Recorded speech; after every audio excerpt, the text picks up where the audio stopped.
Bonsoir à tous, bienvenue sur C8 pour cette nouvelle édition de Voyage au bout de la nuit. Aujourd'hui, je poursuis la lecture de Lady Susan de la grande auteure anglaise Jane Austen. J'en étais à la lettre numéro 7, puisque c'est un court roman épistolaire. Donc lettre numéro 7 de Lady Susan à Madame Johnson, écrite à Churchill. Et je poursuis donc cette lecture et n'hésitez pas à réagir sur les réseaux sociaux avec le hashtag VBN. Merci. Mon intention n'est donc pas de permettre à Frederica des acquisitions autres que superficielles, et je me flatte qu'elle ne restera pas assez longtemps dans sa pension pour approfondir quoi que ce soit. J'espère qu'avant 1 an, elle sera la femme de Sir James. Vous savez sur quoi je fonde mes espoirs, et c'est à coup sûr un fondement raisonnable. Car se retrouver à l'école doit être fort humiliant pour une jeune fille de son âge. Soit dit en passant, il vaut mieux pour ce motif que vous ne l'invitiez plus, comme je souhaite que sa situation lui apparaisse aussi fâcheuse que possible. Je peux compter sur Sir James quand je le voudrais, et il ne tient qu'à moi qu'il renouvelle sa proposition. Un mot suffira. Puis-je vous demander en attendant de l'empêcher, quand il viendra à Londres, de former aucun autre attachement ? Invitez-le chez vous de temps en temps et parlez-lui de Frederica, pour qu'elle ne lui sorte pas de l'esprit. À tout prendre, je suis extrêmement contente de ma conduite en cette affaire et la considère comme joignant avec beaucoup de bonheur la prudence à la tendresse. Certaines mères auraient insisté pour obtenir de leur fille l'acceptation d'une offre aussi avantageuse dès les premières ouvertures. Moi, je n'ai pu, en conscience, contraindre Frederica à un mariage auquel son cœur refusait de se soumettre. Et au lieu d'avoir recours à des mesures aussi rigoureuses, je me propose seulement de l'incliner à ce choix en rendant sa vie parfaitement insupportable, aussi longtemps qu'elle n'aura pas accepté ce parti. Mais assez sur le chapitre de cette fille assommante. Vous êtes en droit de vous demander comment je fais pour passer le temps ici. Et il est vrai que la première semaine, ce fut d'un ennui épouvantable. Maintenant, tout de même, cela commence à s'améliorer. Notre société s'est agrandie du fait de l'arrivée du frère de Madame Vernon, un beau jeune homme, qui me promet un peu de diversion. Il y a en lui quelque chose qui ne me laisse pas indifférente, une sorte d'impudence, de familiarité, que je lui apprendrai à corriger. Il a de la vivacité et paraît intelligent. Quand je lui aurai inspiré davantage de respect pour moi qu'il n'a été préparé à en concevoir grâce aux bons offices de sa sœur, il se peut qu'il soit agréable de jouer de ses sentiments. Il y a un plaisir délicat à réduire l'insolence, à faire en sorte qu'une personne qui avait d'avance résolu de vous détester reconnaisse votre supériorité. Je l'ai d'ores et déjà déconcerté par une calme réserve. Ce sera mon objet désormais d'humilier toujours davantage l'orgueil de ces 2 Courcy, plein de suffisance, de convaincre Madame Vernon que ces mises en garde fraternelles ont été faites en pure perte et de persuader Réginald qu'elle m'a scandaleusement calomniée. Ce projet aura au moins le mérite de m'amuser et de m'empêcher de ressentir aussi vivement cette affreuse séparation d'avec vous et d'avec tous ceux que j'aime. Au revoir, fidèlement vôtre, Suzanne Vernon. Lettre 8, Madame Vernon à Lady de Courcy. Churchill. Ma chère mère, il ne faut pas vous attendre à voir Réginald vous revenir avant quelque temps. Il me demande de vous dire que la clémence des températures que nous avons maintenant l'engage à accepter l'invitation que M. Vernon lui a faite de prolonger son séjour dans le Sussex, afin qu'ils puissent chasser ensemble. Il se propose de faire venir ses chevaux de chasse tout de suite, et il est impossible de préciser la date de son retour dans le Kent. Je ne vous cacherai pas ce que je pense de ce changement, chère madame, bien que je crois préférable que vous n'en disiez rien à mon père. L'excès de ses craintes concernant Réginald lui causerait une frayeur qui pourrait avoir de fâcheuses conséquences pour sa santé et l'état de ses nerfs. On ne peut nier que l'idée Suzanne ait réussi en l'espace de 15 jours à gagner la sympathie de mon beau-frère.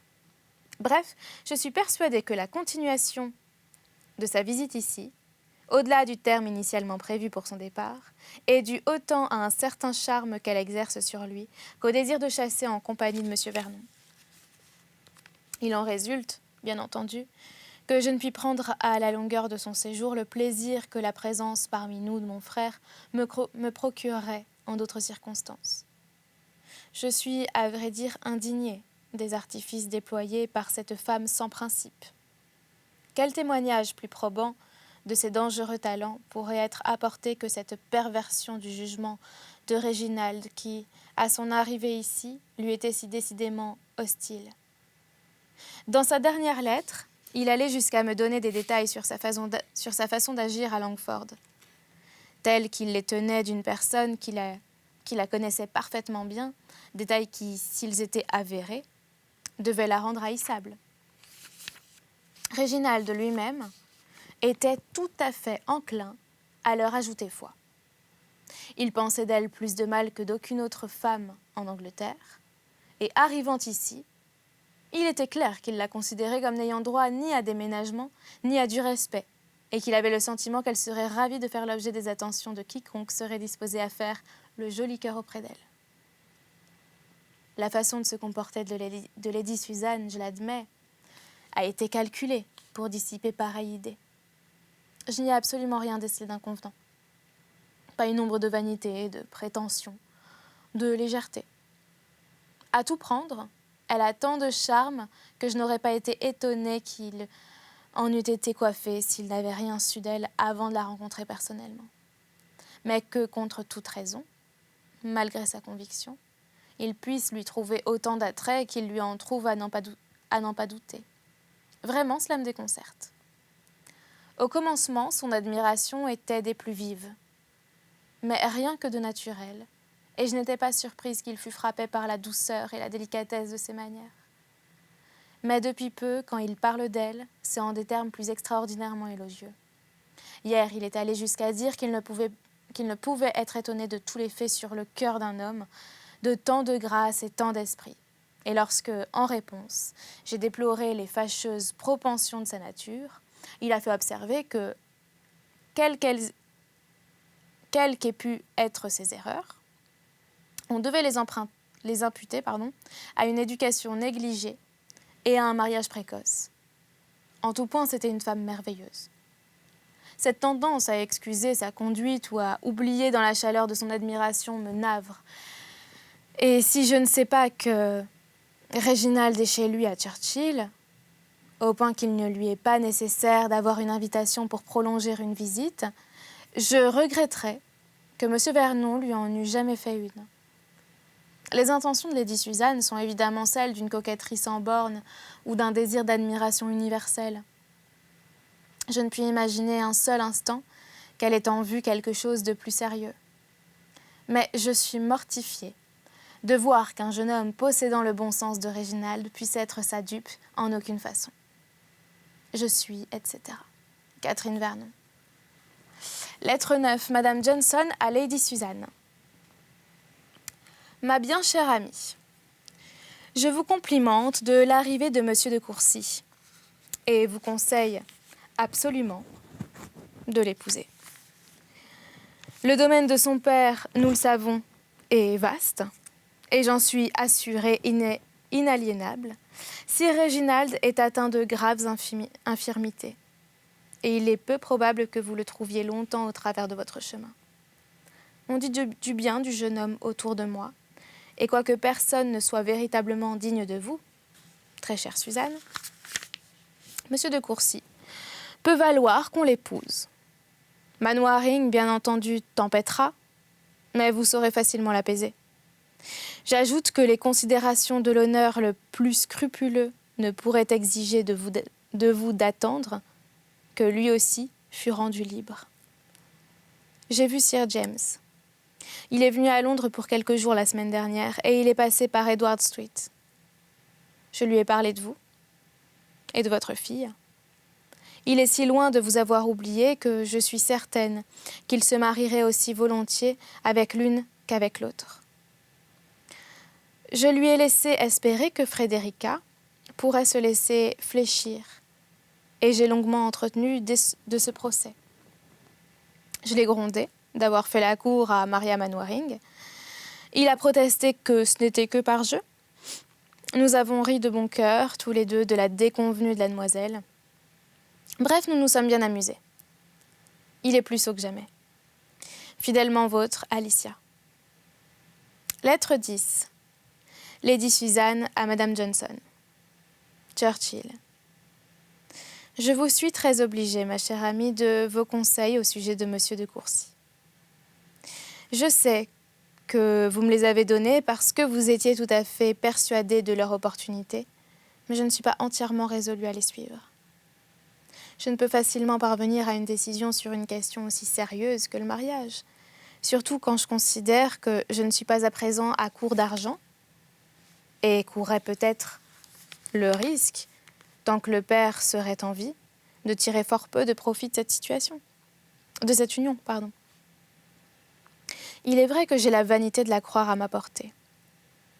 J'ai fait sentir au jeune homme quel était mon pouvoir, et puis maintenant goûter le plaisir de triompher d'un esprit préparé à ne pas m'aimer et prévenu contre toutes mes actions passées. Sa sœur aussi, j'espère, est convaincue du peu d'effet que peuvent avoir les allégations mesquines d'une personne aux dépens d'une autre, lorsqu'elle se heurte à l'influence directe de l'intelligence et des manières. Je vois à l'évidence qu'elle est inquiète des progrès que j'ai faits dans l'estime de son frère, et j'en conclus que je dois m'attendre à tout de sa part pour me contrecarrer. Mais pour avoir déjà réussi à le faire douter du bien fondé de l'opinion qu'elle avait de moi, je crois pouvoir la braver. Ça a été pour moi un vif plaisir d'observer ses avances de cet homme vers plus d'intimité, et en particulier de noter son changement d'attitude lorsque, par la calme dignité de mon comportement, j'ai réprimé son insolence, qui cherchait une prompte familiarité. Je n'ai pas cessé, dès les premiers instants, de me conduire avec prudence, et n'ai de ma vie jamais si peu joué les coquettes, alors que pourtant, jamais peut-être je n'avais aussi résolument désiré de régner. Je l'ai subjugué uniquement grâce aux beaux sentiments et au sérieux de ma conversation. Et je crois pouvoir dire que je l'ai rendu à moitié amoureux de moi, sans qu'il eût la moindre apparence de vouloir séduire. L'impression que peut avoir Madame Vernon de mériter, pour ses mauvais offices, tout châtiment qu'il peut être en mon pouvoir de lui infliger pour me venger, est le seul moyen qu'il lui soit donné de percevoir sous des dehors aussi aimables et aussi modestes l'existence d'un calcul. Qu'elle pense et fasse ce qu'elle voudra, cependant. Je n'ai encore jamais vu que les avis d'une sœur puissent empêcher un jeune homme de tomber amoureux si l'idée lui en prenait.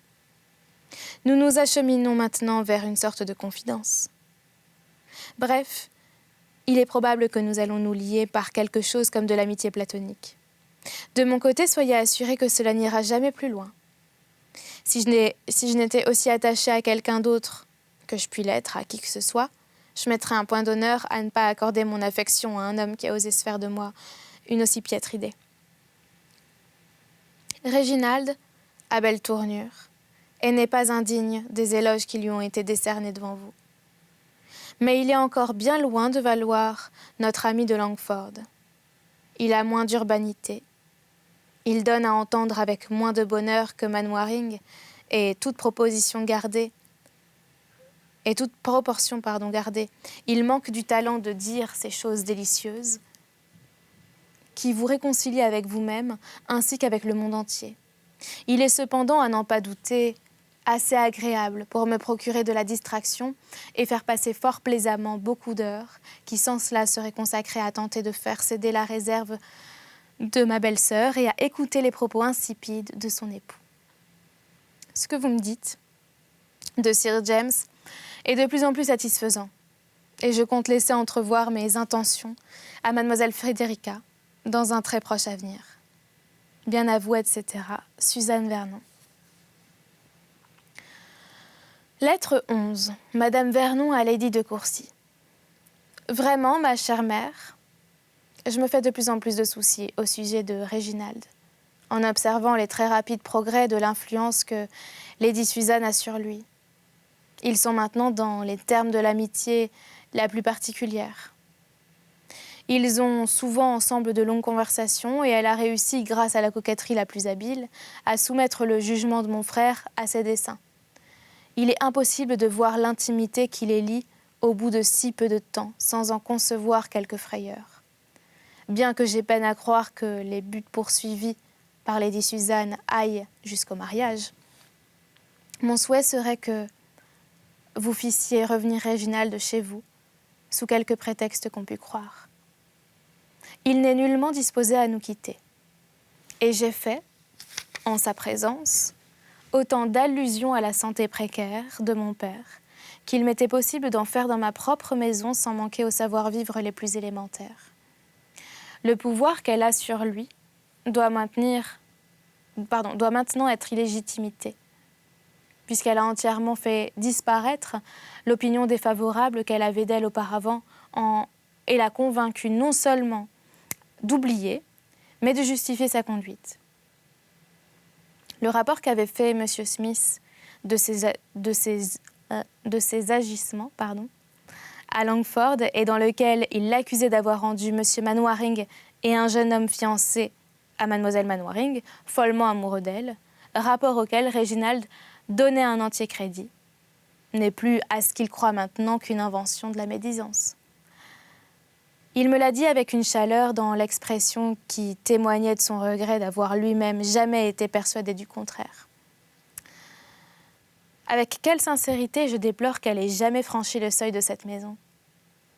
L'idée de sa venue m'avait toujours causé de l'inquiétude, mais une inquiétude qui était loin de trouver sa source dans de l'anxiété au sujet de Réginald. Je m'attendais à ce que sa compagnie me fût des plus désagréables, mais je ne pouvais supposer que mon frère courût le moindre risque d'être séduit par une femme dont il connaissait bien les principes et dont il méprisait aussi absolument le caractère. S'il vous est possible de s'éloigner, ce sera une bonne chose. Affectueusement, Catherine Vernon. Lettre 12. Sir Réginald de Courcy à son fils. Parklands. Je sais que les jeunes gens, en général, ne souffrent pas que quelqu'un se mêle de leurs affaires de cœur, même si c'est un de leurs plus proches parents. Mais j'espère, mon cher Réginald, que vous montrerez votre supériorité sur ceux qui n'accordent rien à l'anxiété d'un père et se croient autorisés à lui refuser leur confiance et à dédaigner ses conseils. Vous devez vous rendre compte que, en tant que fils unique et représentant d'une vieille famille, votre conduite dans l'existence retient toute l'attention de votre parenté. Pour ce qui concerne la très importante question du mariage en particulier, tout en dépend. Il y va de votre bonheur, de celui de vos parents et du crédit de votre nom. Je n'imagine pas que vous puissiez délibérément contracter un engagement irréversible de cette nature sans en informer votre mère et moi, ou du moins sans avoir la conviction que nous approuverions votre choix. Cependant, je ne puis m'empêcher de craindre que vous ne soyez enjôlé par la dame qui a depuis peu su gagner votre affection, au point de faire un mariage qui ne pourra que vous valoir la vive réprobation de tous vos parents, du plus proche au plus éloigné. L'âge de Lady Suzanne est en soi une objection de poids, mais sa mauvaise réputation en représente une tellement plus précieuse que même une différence de 12 ans devient en comparaison de peu d'importance. Si vous n'étiez pas aveuglé par une sorte de fascination, il serait ridicule de ma part de vous rappeler à son encontre des exemples de grave inconduite qui sont de notoriété publique. La manière dont elle a négligé son mari, l'encouragement qu'elle a donné à d'autres hommes, ses incartades et ses dissipations ont été si flagrants, et on en a tant parlé, que nul alors n'a pu les ignorer, ou maintenant ne peut les avoir oubliés. Auprès de notre famille, elle a toujours été représentée sous des couleurs moins noires grâce à la bonté d'âme de M. Charles Vernon. Pourtant, malgré ses efforts généreux pour excuser cette femme, nous savons qu'elle a vraiment, pour les motifs les plus égoïstes, fait tout son possible pour l'empêcher d'épouser Catherine. Mon âge et des infirmités qui vont croissant me donnent un grand désir, mon cher Réginald, de vous voir bien établi dans le monde. À la fortune de votre femme, l'ampleur de mes biens me rendra indifférent. Mais sa famille, comme son caractère, devront de même manière ne soulever aucune difficulté. Lorsque votre choix sera arrêté de telle sorte qu'aucune objection ne puisse être faite regardant l'un ou l'autre, je puis vous promettre d'y donner de grand cœur un prompt consentement. Mais il est de mon devoir de m'opposer à un mariage qui ne pourrait être dû qu'à des machinations adroites et ne manquerait pas en définitive de faire votre malheur. Il est possible que sa façon de se comporter n'ait son origine que dans sa vanité ou dans le souhait d'obtenir l'admiration d'un homme qu'elle doit supposer particulièrement prévenu à son endroit. Mais il est davantage probable qu'elle vise plus haut. Elle est pauvre, et il est naturel qu'elle songe à rechercher une alliance avantageuse pour elle-même. Vous savez quels sont vos droits, et qu'il est hors de mon pouvoir de vous empêcher de succéder au domaine familial. Je pourrais, de mon vivant, vous causer de l'embarras. Mais ce serait une sorte de vengeance à laquelle je ne m'abaisserai guère en aucune circonstance. Je vous fais part en toute honnêteté de mes sentiments et de mes intentions.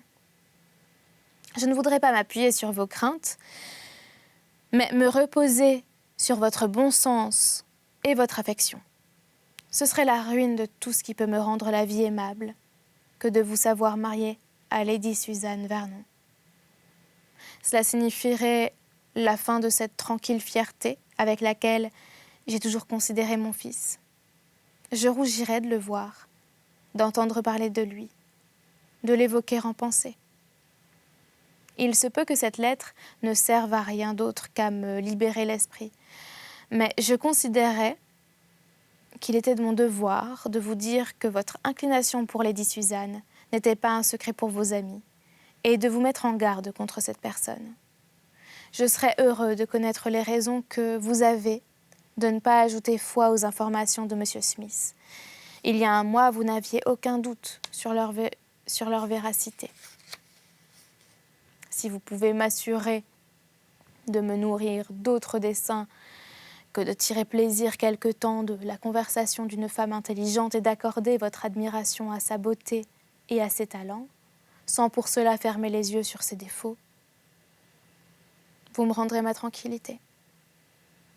Mais si vous ne le pouvez pas, expliquez-moi du moins ce qui a occasionné un aussi grand changement dans l'opinion que vous aviez d'elle. Je suis, etc., etc. Madame de Courcy. Et c'est là-dessus que nous allons arrêter cette lecture pour aujourd'hui. J'espère que vous l'avez appréciée. N'hésitez pas à réagir sur les réseaux sociaux avec le hashtag VBN. Et voilà, je vous souhaite une très bonne nuit, une très bonne journée et à bientôt.